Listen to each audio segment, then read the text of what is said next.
TDP MP Kesineni Nani Tadepalli YCP camp ఆఫీసులో నిర్వహించిన media సమావేశంలో పాల్గొన్నారు. ఈ సందర్భంగా ఆయన మాట్లాడారు. కొన్ని విషయాల్లో ఆయన నా పట్ల ప్రదర్శించినటువంటి తీరులో వ్యాపారం కూడా ఆపుకోవాల్సి వచ్చింది. ఆ రోజు కూడా నేనేం బాధపడలా, వాట్ నెక్స్ట్ అనుకుని ముందుకెళ్ళాను.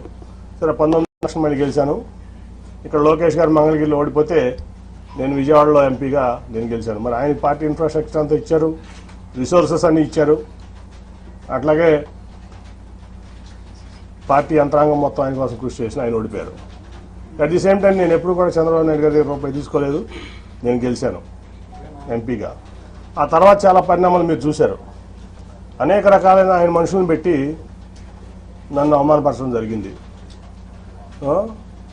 అట్లాగే ఫైనల్గా వచ్చేబడి కార్పొరేషన్ ఎలక్షన్లో సీటు మేయర్ సీటు లేడీ అయినప్పుడు నేను జనరల్గా ఢిల్లీలో ఉన్నాను.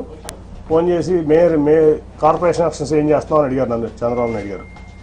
ఏం లేదు సార్, నేనేం ఆలోచించలేదు, ఇన్ఛార్జ్లు ఉన్నారు కదా వాళ్ళు చూసుకుంటున్నారంటే, కాదు మేయర్ అభ్యర్థి ఎవరిని పెడుతున్నారు అంటే నాకు తెలియదు సార్ అన్నా.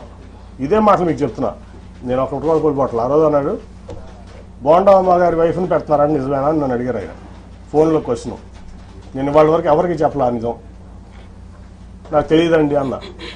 లేదు అది జరిగితే చాలా ప్రమాదకరం, నువ్వు ముందు మీ కుటుంబంలో మీ కూతుర్లో ఎవరిని పెట్టు అంటే, లేదండి వాళ్ళు ఈ ఆలోచన లేదు, వాళ్ళకి రాజకీయంలోకి వచ్చేది ఆలోచన లేదంటే, కాదని చెప్పి మూడు రోజులు నన్ను ఆయన ఇబ్బంది పెట్టారు, ఆయన బలవంత పెట్టారు, ఇబ్బంది కాదు.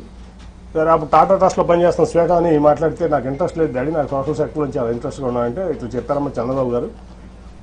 సరే మరి పార్టీ కోసం నేను చేయాల్సి వస్తుందా మనం చేద్దామంటే 3 రోజులు విముఖత తర్వాత అక్కడ రాజీనామా చేసి వచ్చి ఇక్కడ ఆవిడ నుంచోవడం జరిగింది. తర్వాత మళ్ళీ ఏం జరిగిందో మీకు అందరూ తెలుసు. అట్లా మళ్ళీ అదే మనుషులతో ప్రెస్ మీట్ పెట్టించి ఎలక్షన్ 2-3 రోజుల ముందు నన్ను ఒక వ్యక్తితో ప్రెస్ మీట్లో పబ్లిక్గా ఆ ఎంపీ కేసునే నాని చెప్తూ కొట్టిస్తానని చెప్పి మాట్లాడించారు చంద్రబాబు నాయుడు గారు.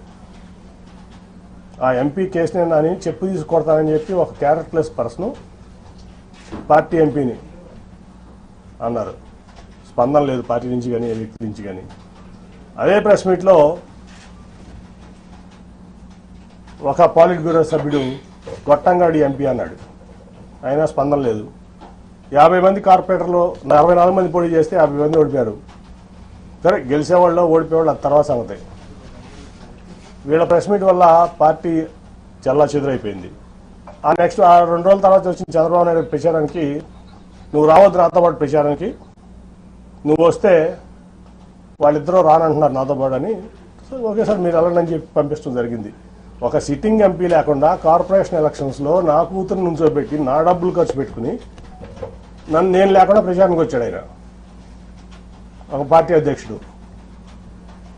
అట్లాగే అంతకుముందు మీకు అసలు యాక్చువల్గా చెప్పాల్సింది ఏంటంటే, రాబిన్ శర్మ టీము నేను నెట్టనారాయణ గారు కూర్చుంటే వచ్చి, సార్ మన పార్టీకి 5 సీట్ల కంటే ఎక్కువ రావట్లేదు,